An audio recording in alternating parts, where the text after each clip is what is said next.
Elle envoie sa fille se réfugier dans la cabine, car elle doit convaincre le capitaine de les accueillir à bord. C'est leur unique espoir de survie. Jacques, face à une femme complètement dénudée, choisit de partir sans même se retourner. Bien que choquées par son attitude, elles peuvent néanmoins rester sur le bateau pour l'instant. Dans les jours qui suivent, la mère et sa fille se montrent extrêmement prudentes. Un jour, Jacques remarque de nouveaux graffitis sur le bateau. En colère, il confronte la jeune fille, découvrant qu'elle a volé ses craies. Très irrité, car il déteste que l'on touche à ses affaires, il est encore plus outré lorsque la fillette vient s'excuser. Non seulement il rejette ses excuses, mais il la jette carrément à la mer. Alertée par les cris, la mère arrive et gifle Jacques avant qu'il ne plonge pour sauver sa fille, réalisant que la petite ne sait pas nager. Rongé par la culpabilité, Jacques les remonte à bord. C'est alors qu'ils entendent le bruit assourdissant d'un avion, les pirates les ont retrouvés et ouvrent le feu sur le petit bateau.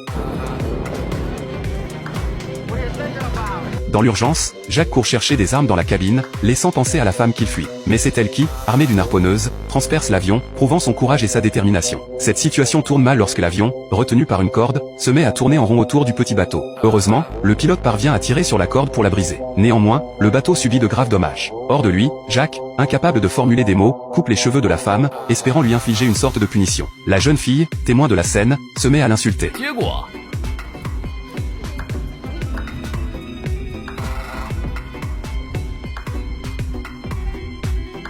Dès lors, la mère et sa fille évitent Jacques autant que possible, craignant de le mettre en colère. Un jour, ils croisent un renin des mers. Selon les usages maritimes, hisser un drapeau signale une volonté d'échanger. La femme souhaite troquer quelque chose contre de la nourriture, mais dès le premier regard, elle comprend que ce ne sera pas facile. Cependant, ce que tient l'homme éveille la curiosité de Jacques, qui propose un échange, la compagnie de la femme pour une demi-heure. L'homme accepte avec enthousiasme, mais avant qu'il ne puisse agir, Jacques, pris de remords, intervient. Furieux, l'homme sort un couteau, mais face au cul-cri de Jacques, l'issue du combat est inévitable. Le renin est jeté à la mer, et bien que les affaires du bateau soient fouillées, aucune nourriture n'est trouvée. À court d'options, Jacques a alors une idée lumineuse. Saisissant une harponneuse, Jacques plonge dans l'océan, s'accrochant à une corde. Vous pourriez penser qu'il nage, mais ce n'est pas le cas. En réalité, il s'utilise comme appât. Soudain, une énorme créature engloutit Jacques. Avec une explosion sonore, de la chair de poisson fraîche est désormais disponible. La mère et sa fille sont très satisfaites de cette méthode, bien qu'elle ne puisse être tentée qu'à midi, car tenter le coup le matin ou le soir serait trop risqué. Après une série d'événements, l'attitude de la femme envers Jacques commence à changer. Au fil de leur cohabitation, il commence à ressentir une véritable ambiance familiale. Bientôt, il découvre une station de ravitaillement, mais avant même qu'il n'ait le temps de se réjouir, Jacques s'aperçoit que quelque chose ne va pas avec les personnes à l'intérieur.